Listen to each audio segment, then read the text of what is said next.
Hey everyone, welcome back. Hope you all had a chance to subscribe, like, thumbs up, go to your Instagram, your Facebooks, your whatever platform you choose to listen to our podcast. And today we are going to follow up with keratin treatments. Yes. So if you didn't listen to last week's episode, Hair 101, this is a perfect follow-up to that one. So as we were discussing, keratin treatments are a semi-permanent process for smoothing the hair. So as you shampoo, your hair will revert back to normal slowly over however long you shampoo. Now, I wanted to talk about real quick the different types. I just wanted to read off. There are so many different brands now of keratin treatments. One of the most popular is called Brazilian Blowout. There's Keratin Complex. There's Coppola Keratin. There's GK, which is Global Keratin. So these are all professional brands, but I feel like the marketing for Brazilian Blowout is on another level. So, first of all, some people get really confused with like Brazilian keratin treatment. Oh, I think that was another brand too, BKT. It always Oh, really? reminded me of the serial killer, like BTK, Yeah. Oh, wow. Yeah, you're which is right. like, BTK. I anyway, think he was a California killer, right? For a long yeah, that time. was a bad one. And That then, was a bad one. yeah, I saw that. Yeah, that's, That's scary. Anyhow, yeah. Brazilian keratin treatment. So they did originate in Brazil. That's why they call them that. Um, but it's also really hilarious how often people confuse, even to this day, Brazilian keratin treatment with a Brazilian wax, which is waxing your downstairs, people. Okay, Mm-hmm. I'm sure everyone knows this. So, Brazilian a keratin treatment is a Brazilian treatment. A Brazilian treatment is either a hair treatment or a wax removal treatment. Are you following me? Mm-hmm. And then these keratin treatments have gotten kind of a bad rap as far as the chemicals. So, what is okay for in the United States is it can contain 2 to 3% of formalin or something that is like formalin, an aldehyde of sorts.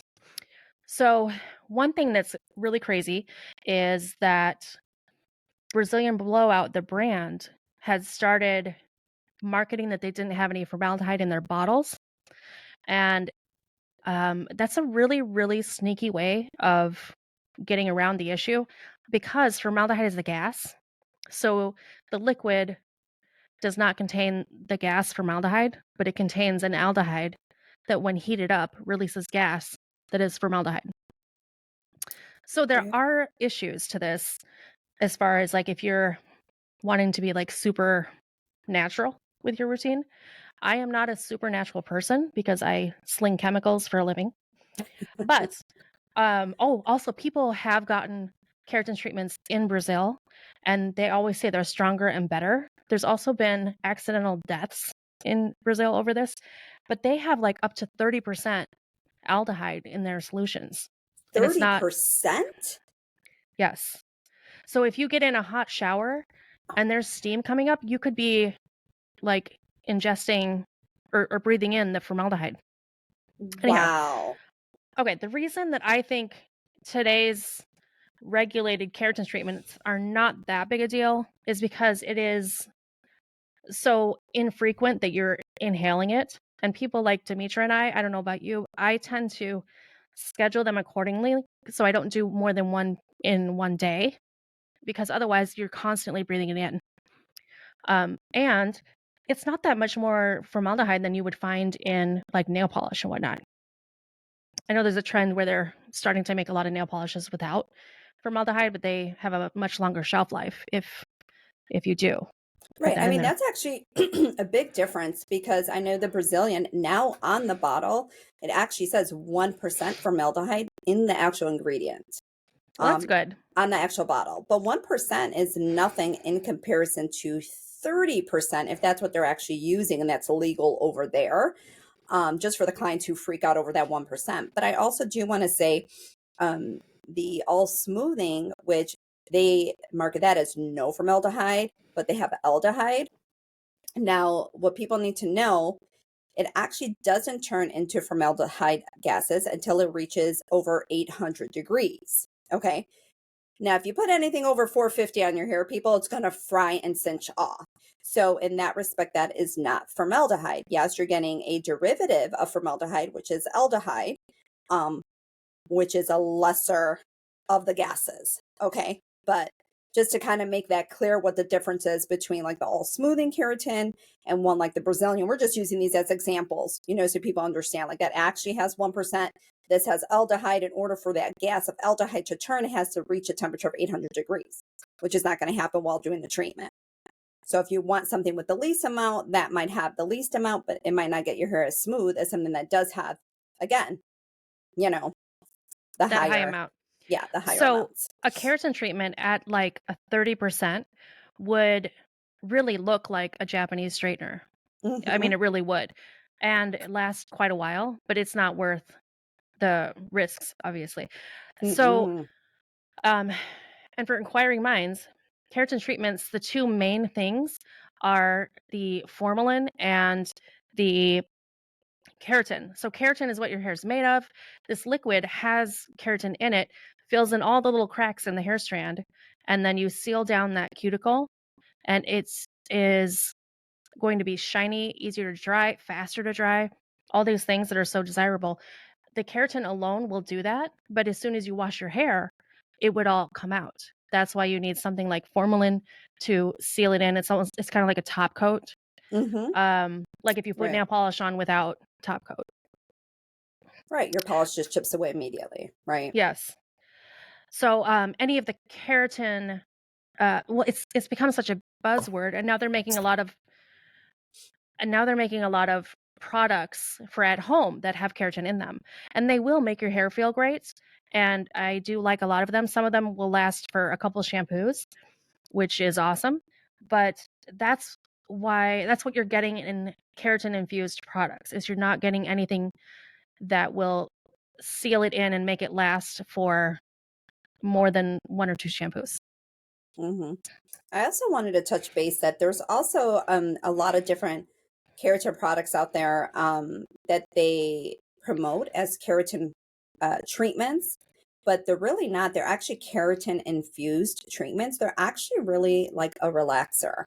And like if you listen to our last episode that Barbara and I had talked about, there is permanent and semi-permanent. So the difference is when you're doing a keratin before color and then you have to color your hair afterwards, know for sure that that is a keratin infused product, because a lot of my clients will ask me, well, what's the difference? Why is it that you're doing the keratin after the color? Well, it's because if you're doing it and it's pure keratin, you're just sealing the cuticle, sealing the color in afterwards. If you're doing these so-called other lines that are keratin treatments and you have to do the keratin before the color, it's kind of like a relaxer, which is also damaging. So you have to be really careful if you're highlighting your hair and trying to use those products, because it will break your hair off. Okay. You're using a relaxer on the hair and then you're coloring it afterwards. And the reason why you have to do that is because they're kind of using this keratin, and when they're sealing that bond back down, they infuse it with keratin to help repair it to a certain degree. Okay. And then you have to get your hair color. So I just want clients to know that's the difference, so don't get it confused. Not all keratin treatments are the same. Make sure you ask, the proper questions, to the professional, and know the difference of why you're getting one. And even if you don't do color, if you just do keratin treatments on its own, you should still know, what product line that you're using and why. Absolutely. And a Yeah. lot of people ask me if they're getting a keratin or a keratin express, if they do it before or after color. And it is with the professional ones that we do in the salon, you always do the keratin after. And Mm-hmm. it is really for the integrity of the process, not for the damage of your hair or anything. So keratin treatments themselves are actually pretty good for your hair. Mm-hmm. And They're reparative. They're not going to cause damage. yes, it's just that if you Yeah. were to get a keratin treatment and then go color it later, like within, I don't know, a few days or something, the color is lifting up that cuticle again to expose the cortex. And when doing so, it will let out the keratin. So you're kind of undoing what you just paid for. Right. So that's why they say, like, if you cannot get your keratin right after color, just wait 2 weeks before getting color done again, so that this way the least amount of keratin is being released out of the hair. Yes, exactly. Right. Thank you. Mm-hmm. Yeah. Now, I want to tell you about when the Brazilian blowout was becoming a big deal first. And was this like 10, 15 years ago? Probably 15. I was almost 15 years now is when I started doing them, about 15 years ago. Actually, maybe longer. Anyway, I worked at a hair salon. They didn't do anything except hair. And someone made an appointment, new to the salon. I had never met her. And they asked her to go put a smock on. So a lot of these salons, I mean, all of them I've worked at, they give you like a, what do you call that? The material, the cape or smock. I'm sorry.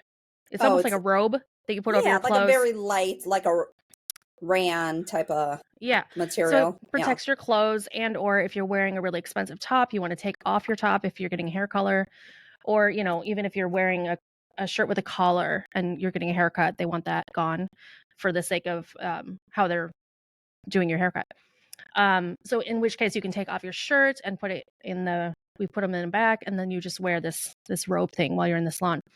And so they told this girl to go change and put on a robe. And she came out, and I noticed she didn't have her jeans on anymore. And I went up to her and, nice to meet you. I'm Barbara. I'm going to do your keratin treatment for you today. And what happened to your pants, by the way? No. she, and I like pointed to a chair that was like right there, like in front of everybody. And she was like, just right here. She thought she was getting a Brazilian wax. Wait, what? She thought she was getting a Brazilian wax, not a Brazilian treatment. So she had taken off all her clothes to get a wax. Oh, okay. Well, there goes why she got rid of the pants. Okay. Huh. So when you get a keratin smoothing treatment for your hair, you keep your pants Yes. on, okay? Right. I love it. Keep We your have to pants watch. on, ladies. We got to watch Demetra. Keep your pants on. Keep your pants on, ladies. Well, that just about sums up the keratin topic. Do you have anything to add, Demetra? Subscribe, follow, thumbs up. Yes. Ask any questions, message us at Just Hear Me Out podcast At gmail.com. Thank you. Thanks.